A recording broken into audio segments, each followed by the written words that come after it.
Bienvenue dans cette nouvelle édition du 12-15. Au sommaire de l'actualité, en République démocratique du Congo, une information judiciaire est ouverte sur la nationalité de l'opposant Moïse Katumbi pour usurpation d'identité congolaise. Ses soutiens parlent d'une affaire montée de toutes pièces.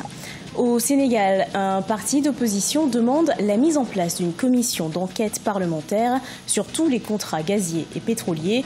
Objectif, faire la lumière sur ces contrats signés entre 2012 et 2017 par le régime de Macky Sall. Près de 3000 réfugiés centrafricains installés au Cameroun et au Congo-Brazzaville souhaitent retourner dans leur pays. Leur condition de vie en est la principale cause. Mais tout d'abord, en République démocratique du Congo, la justice a ouvert une information judiciaire contre l'opposant Moïse Katumbi pour usurpation d'identité congolaise. Depuis une publication de la revue Jeune Afrique révélant qu'il avait acquis la nationalité italienne, l'image d'un passeport portant le nom de Moïse Katumbi circule sur les réseaux sociaux. L'opposant en exil est candidat à la présidentielle du 23 décembre prochain.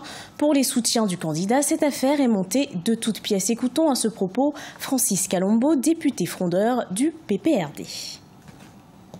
Je crois que le procureur est en train de se tromper. Et moi, je sens directement la peur de la Kabylie parce que Moïse Katumbi fait peur. Il a un bilan, ils savent qu'ils ne peuvent pas le concurrencer.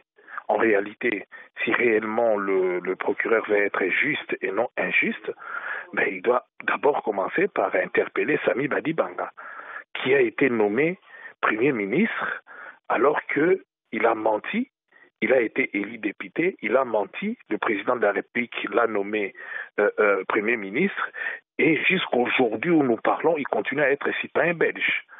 Donc, à ce moment-là, le procureur doit être conséquent. Et doit aussi poursuivre, entre autres, lui-même le président de la République, parce qu'il a nommé des étrangers en connaissance des causes, puisque même l'actuel ministre de la Santé est belge, et il y en a plein que lui-même a nommé. Son ancien directeur de cabinet Béassi, refusé en Belgique parce qu'il était citoyen belge, on l'a nommé en Angola.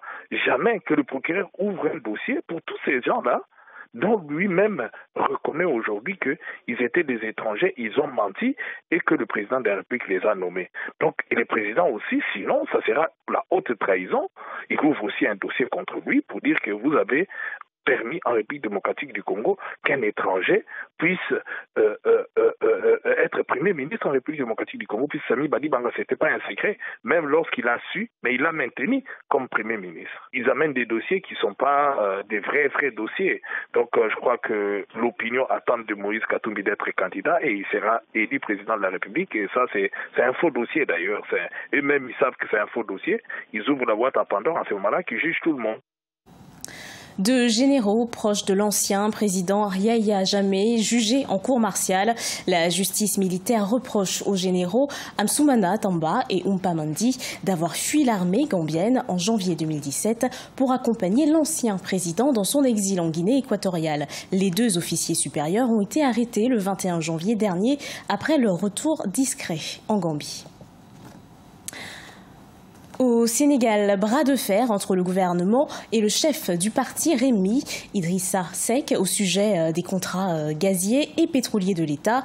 Le parti de l'ancien Premier ministre Idrissa Seck a déposé mardi 27 mars 2018 une demande de mise en place d'une commission d'enquête parlementaire sur les accords pétroliers et gaziers au Sénégal. Deogracias Podo.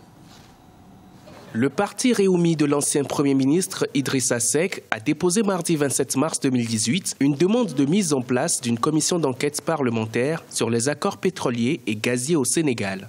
Selon la formation politique, c'est la Constitution qui dispose que l'exploitation et la gestion de ces ressources doivent se faire en toute transparence. Je pense qu'aujourd'hui, avec la mise en place de cette commission d'enquête parlementaire, si les députés font correctement leur devoir, font correctement leur rôle, ils seront contraints de venir devant les Sénégalais pour leur expliquer si effectivement ils ont négocié des contrats qui respectent leurs intérêts. Selon les plaignants, les ressources naturelles appartiennent au peuple sénégalais. L'exploitation et la gestion de ces ressources doivent se faire dans la transparence et de façon à générer une croissance économique, à promouvoir le bien-être de la population en général et à être écologiquement durable. De son côté, le gouvernement a déjà tenté de rassurer l'opinion publique. Le Premier ministre s'est dit prêt pour une enquête parlementaire sur les contrats pétroliers.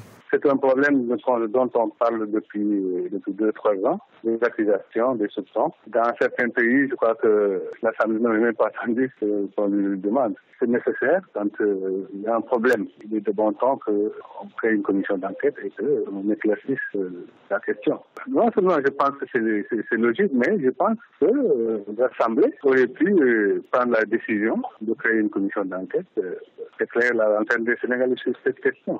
Le parti Réumi estime qu'il est important que les autorités reviennent sur les conditions d'attribution de tous les contrats pétroliers et gaziers, sur les conditions de signature de ces contrats au regard des lois et règlements en vigueur. Puisqu'il s'agit d'importantes ressources financières qui doivent avoir de l'impact dans l'économie, l'ancien Premier ministre Idrissa Seck et ses partisans espèrent que tous les doutes seront bientôt dissipés.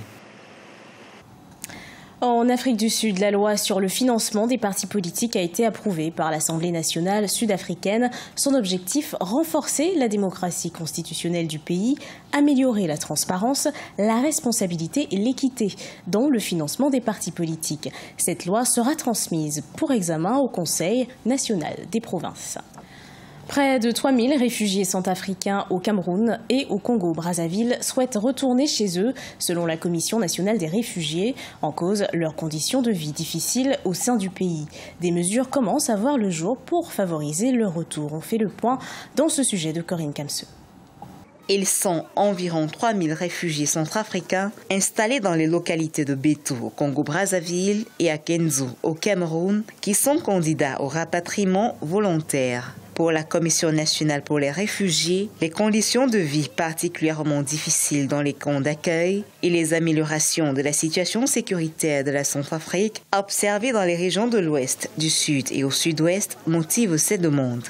Des visites de terrain ont été effectuées aux frontières du Congo-Brazzaville où 650 réfugiés centrafricains ont exprimé le désir de rentrer. Du côté ouest, notamment à Kenzo, ce sont plus de 2000 autres réfugiés de la RCA qui sont candidats au rapatriement volontaire.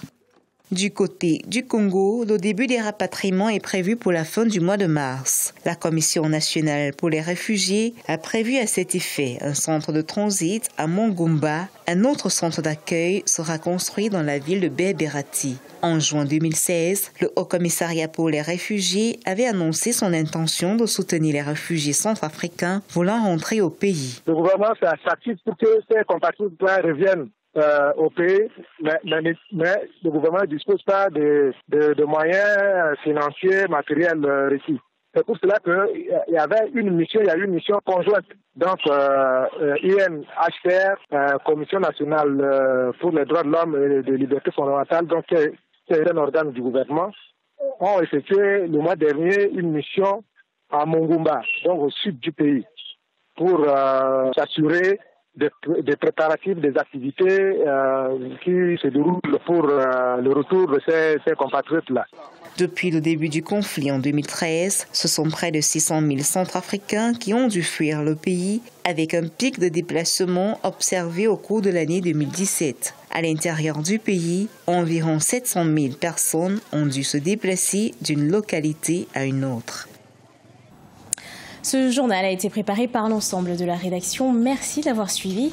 Retrouvez dans un instant une nouvelle édition de l'actualité sur Africa 24.